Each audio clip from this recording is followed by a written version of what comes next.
আসসালামু আলাইকুম এভরিওয়ান, কেমন আছেন সবাই? আজ আমি আপনাদের রান্না করে দেখাবো চিকেন রোস্ট। কম বেশি আমরা সবাই রোস্ট রান্না করতে পারি। আজকে আমি আমার মতো করে যেভাবে আমরা ঘরে রান্না করে খাই সেটাই আপনাদের সাথে শেয়ার করব। আজকের রান্নাটা আমরা সম্পূর্ণ করব মাটির চুলাতে।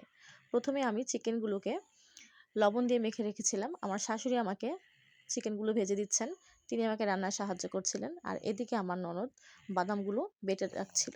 এখানে আমরা 3 ধরনের বাদাম ইউজ করেছি। এদিকে চিকেনগুলোকে তিনি ভালো মতো ভেজে দিচ্ছেন যাতে আমাদের রান্না করতে সুবিধা হয়। তিনি চিকেনগুলো ভাজা শেষ করলে আমি ওখানে বসে রান্না করব। আমার যাতে রান্নায় কোনো রকম অসুবিধা না হয়, আমার শাশুড়ি সব ধরনের লাকড়ি দিয়ে গুছিয়ে রেখে গেছেন, আমাকে শুধু বলেছেন রান্না করার জন্য। এই তো আমি বসে গেলাম।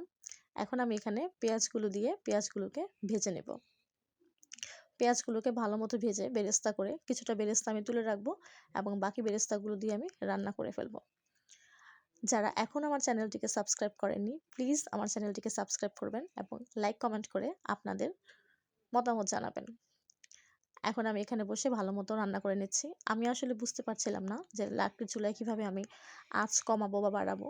তাই আমার রান্না করতে একটু অসুবিধা হচ্ছিল বা আমার পেঁয়াজগুলো পুড়ে যাচ্ছিল। তখন আমি বারবার পানি দিয়ে রান্না করছিলাম। মাটির চুলায় আমি আগে কখনো রান্না করিনি, আজকে প্রথম বসেছি রান্না করার জন্য। এই তো আমার পেঁয়াজগুলো প্রায় ভাজা হয়ে গেছে। এখন আমি পেঁয়াজগুলো তুলে নেব। এখানে আমার পেঁয়াজগুলো পুড়ে যাচ্ছিল, তাই আমি একটু পানি দিয়ে নিয়েছি। এ পর্যায়ে আমি দিয়ে দিব আদা রসুন বাটা। আদা রসুন বাটাগুলোকে ভালোভাবে মিশিয়ে আমি এখানে আরেকটু পানি দিব। যেহেতু চুলার আঁচ কমানোর কোনো সিস্টেম আমার কাছে নেই, তাই আমার একটু ঝামেলা হচ্ছিল, তাই আমি বারবার পানি দিয়ে নিচ্ছিলাম। এখন আমি দিয়ে দেব বাদাম বাটাগুলো। এরপর এখানে আমি আস্তে আস্তে মশলাগুলো সব মিশিয়ে নেব। এখানে আমি দিব খানিকটা লবণ, একটুখানি মরিচের গুঁড়া। এগুলোকে এখন ভালোভাবে আমি মিশিয়ে নেব। এই পর্যায়ে আমি দিয়ে দিলাম মশলা। রোস্টের রান্না করার জন্য আমরা বাজার থেকে মশলা নিয়ে এসেছিলাম, সেটার অর্ধেকটা আমরা এখানে দিয়েছি, কারণ আমাদের মাংসের পরিমাণ এখানে অল্প। এই পর্যায়ে আমি এখানে দিয়ে দিব একটু টমেটো। যেহেতু টমেটো সস এখানে আমি ব্যবহার করছি না, তাই টমেটো কেটে টমেটো আমি দিয়ে দিয়েছি এবং এটাকে ভালো মতো আমি এখানে রান্না করে নেব। যতক্ষণ পর্যন্ত না টমেটো গলে যাবে ততক্ষণ পর্যন্ত আমি এটাকে ভালো মতো রান্না করে নেব। এখানে চুলায় আগুন জ্বলছে, আমি মাঝে মাঝে একটু ধাক্কা দিয়ে দিচ্ছিলাম। যখন ভালো মতো মশলাগুলো কষিয়ে এসেছে তখন আমি মাংসগুলো দিয়ে দিচ্ছি। দেখুন, মাংসগুলোকে আমি দেওয়া হলে ভালো মতো এটাকে নেড়ে চেড়ে মিশিয়ে নেব।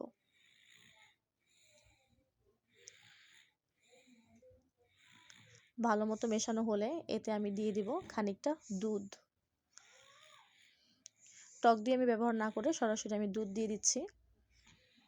আমি আপনাদের একটু বলি, যারা মাটির চুলায় রান্নাবান্না করে তাদের এরকমই থাকে, আশেপাশে লতাপাতা পড়ে থাকে। আপনারা প্লিজ এগুলো অ্যাভয়েড করবেন, কারণ মাটির চুলায় রান্না করতে গেলে লতাপাতা অবশ্যই থাকতে হয়। তাই আমাদের এই পরিবেশই রান্না করতে হচ্ছে। লতাপাতা দেখে কিছু মনে করবেন না। এই তো ভালোভাবে মেশানো শেষ। এখন আমি এখানে দিয়ে দিব পানি। আমি এখানে পর্যাপ্ত পরিমাণে পানি দিয়ে এটাকে ঢেকে রাখবো যতক্ষণ না পর্যন্ত এটা ভালো মতো সিদ্ধ হয়ে আসছে। এখন আমি এটাকে একটা ঢাকনা দিয়ে ঢেকে দেব এবং মাঝে মাঝে নেড়ে নেব। মাঝখানের অংশগুলো আপনাদের দেখানো হয়নি, কারণ ওগুলো আমি ভিডিও করতে পারিনি। মাঝখানে শুধু নেড়ে নিয়েছি, নেড়ে নেড়ে ঝোলটাকে শুকিয়ে নিয়েছি।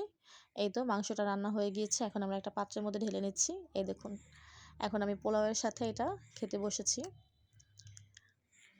খাবারটা খুব মজা হয়েছে। এখানে আমি আপনাদের একটু খেয়ে দেখাই, বা আমি একটু মাংসটা ছিঁড়ে দেখাই। মাংসটা কত সুন্দর সিদ্ধ হয়েছে ভিতরে। খুব গরম, আমি ধরতে পারছিলাম না। ছিঁড়তে আমার একটু ঝামেলা হচ্ছিল গরম দেখে। দেখুন, মাংস টান দিলে ছুটে আসছে। রান্নাটা আপনাদের কেমন লেগেছে অবশ্যই আমাদের জানাবেন, সেই সাথে অবশ্যই আমাদের কমেন্ট করবেন। ধন্যবাদ।